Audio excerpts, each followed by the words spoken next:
On today's episode of Fearless, I thought I would take a little bit of a break from the Elephant in the Room series.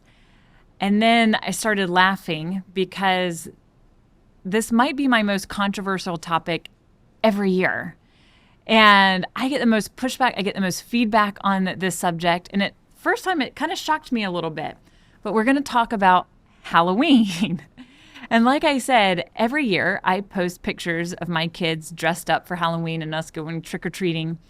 And the comments I get on social media are wild. It definitely took me by surprise the first year. And then I think it was like last year, I'm like, here we go again. I'm going to post these pictures of Halloween. And it did not fail. I had a lot of people say some wild things to me and just that they couldn't believe that I would celebrate Halloween and that my grandparents would just be devastated and highly disappointed in me. And I say that with like laughter. I don't take offense. It's hard to offend me. I don't take offense to like social media comments at all. So I thought on this mini episode of Fearless, we would discuss Halloween. And as a kid, I'll just come out, we celebrated Halloween. I laughed at the comment that my grandmother would be disappointed because in one of the pictures I posted was of me as a hippie growing up, and my grandmother actually gave me that dress. And I had stated that in the comment, but somehow they still thought my grandmother would be disappointed in me. But we did celebrate it. My mom gave us rules for Halloween. I'll get in that in a little bit. But I do remember one time, it was in October, and we were at the Billy Graham Training Center at the Cove, and I can remember my outfit exactly. Why my mom bought it, I have no idea. But I had this like black outfit, and it had a ghost on it, like a cartoon ghost, and I had a ghost hairpin in. And one of our friends, he was a pastor's son, goes, "Mom, do you see what Cissie's wearing? She's wearing a Halloween outfit." And their family didn't celebrate Halloween. And my grandmother was there, and they asked her opinion, like, "Ruth, would you be okay with Halloween and celebrate?" And they were just trying to get wisdom from my grandmother and how she would celebrate it. And she always just my grandmother had a great sense of humor. There's nobody that knew the Bible better than my grandmother, but she never like took life too seriously. She always had humor with it, which I love because I think in our world right now, we can just be kind of too serious. She goes, "Christians, they're always ruining and spoiling all the fun."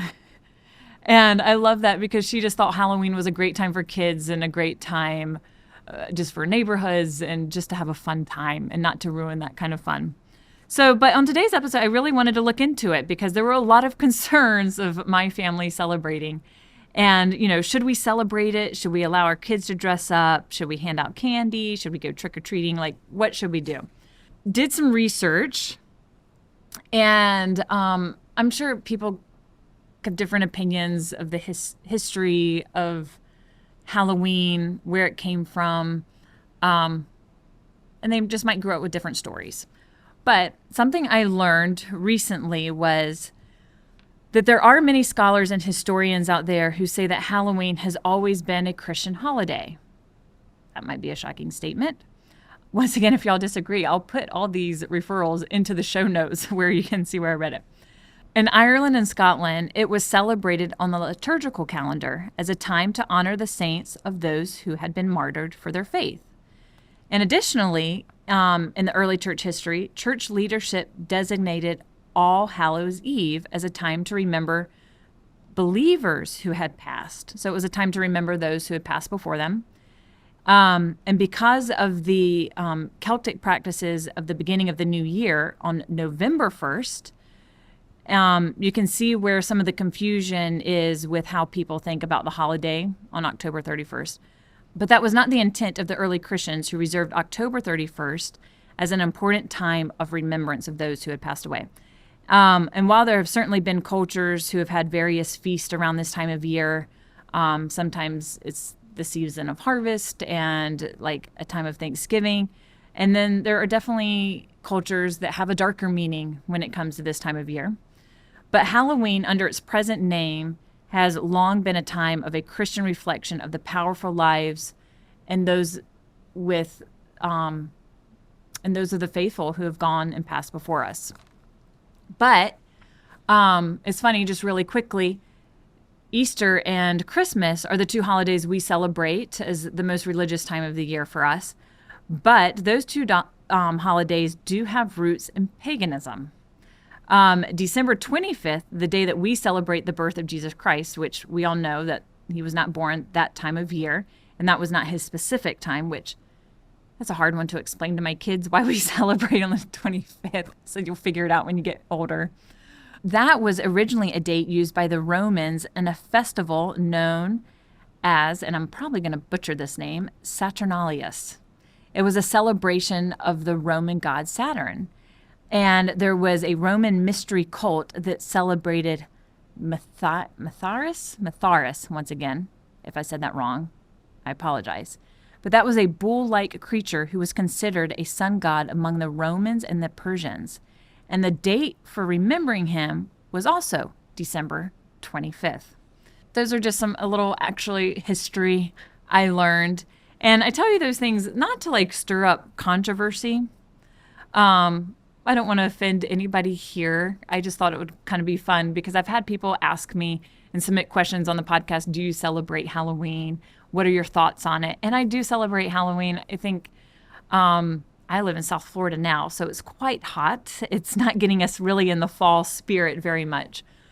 But I think it is a great time for Christians. And here is one reason why I love it. Halloween is the only day of the year where we see like neighbors being neighbors, where doors are open up, neighbors are in the streets. The neighborhoods we go to, neighbors are like sitting in chairs, handing out coffee. Some of them are handing out other drinks that I don't participate in, but they're like handing out stuff to the adults and to the children, and everybody seems to be happy and talking to one another. Where on a normal day, people's blinds are closed, the doors are locked, you don't even know your neighbor's name. And I just think it's a great time that we, especially as Christians, open up our doors to our neighbors. And some things I would encourage you for Halloween as Christians: have the best candy on the block. Have just like incredible candy where people want to come to your house. Go all out. Two, if you want to hand out a track, hand out a track. I know some friends that have done that, like a cool little Bible book that goes with the candy. Get creative in what you do. I know when I was little, there was this poem about a pumpkin and scooping up all the bad stuff and the light being placed inside of you. Like, pass that out when you hand out candy. So there are great ways. Get involved in churches. I'm so thankful for churches now that do the trunk or treat, and people, the communities are now coming. Because I grew up in the 90s. I don't know if people remember, where I think like sharp objects were found in candy, and you weren't like, my parents got so strict on where I was allowed to go trick-or-treating. So we could always go to the festival at the church. And we did have rules. And so maybe set up rules for your family with Halloween. My mom did not allow us to be anything like satanic. I couldn't be a witch or anything wicked. First off, my family's not creative. So I happened to be like the same thing every year because my mom would just pull out whatever was in her closet. I was a hippie many years, a hobo. And then when my mom was really desperate, one time she just put a sheet over my head and cut a hole in it and called me a ghost. Set up rules for what you can dress and not dress. And then I just encourage you, even if you think it was something, or maybe you believe in something it shouldn't partake in, turn it into good. Turn it into a fun night with your family. Teach your kids about being good neighbors and opening up your home to those around you. And once again, kind of like in the words of my grandmother, let's don't spoil everything as Christians. There are things that we should take hard stands on, but in this world, let's don't spoil all the fun. And I hope you have a great Halloween.